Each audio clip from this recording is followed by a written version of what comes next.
Content preview on 3 October. The deadline for the submission of proposals for a fighter aircraft for Croatia expired 75 days after they were requested on 20 July.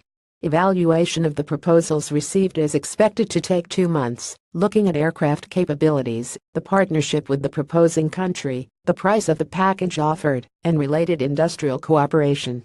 Croatian Defense Minister Damir Krstijević said on 4 October that the United States had offered brand new F-16s, Greece and Israel used F-16Cs, and Sweden new Gripens.